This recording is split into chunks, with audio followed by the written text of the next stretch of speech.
This is the first of the quickfire review format, and the question is, can the $35 Hyper 103 keep up with the more expensive $50 MasterAir Pro 3?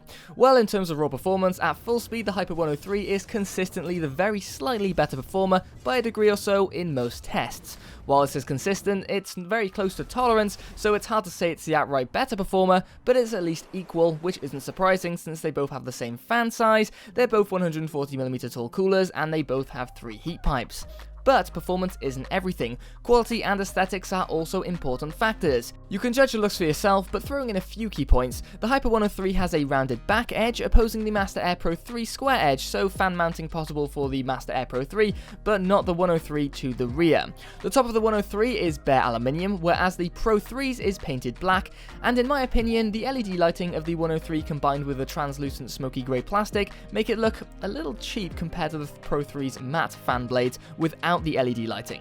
The wiring of the 103's LEDs isn't exactly clean either, but it's relatively well hidden, and they are wired directly to the fan's power, which cuts down on total wires, but also means you can't simply turn them off and on the fly. Wrapping this up, I like the simple mounting style, a couple of arms to the base plate of the cooler that are mounted to 4 posts that are clamped to the motherboard with a backplate was really simple to work with.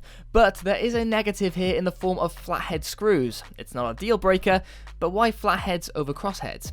Anyway, the fan clips are bold and simple, very easy to use, and the manual is simple and effective like the cooler, which is compatible with most sockets, but not AM4.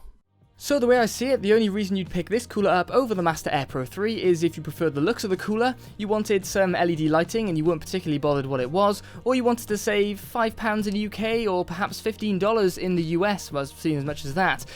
So that's pretty much it. If you want to pick this cooler up or the MasterAir Pro 3, you can head to the Amazon affiliate links in the video description, and if you want to support the channel even further than the usual, you can go to the Patreon page and throw $1 my way to keep the channel ticking over.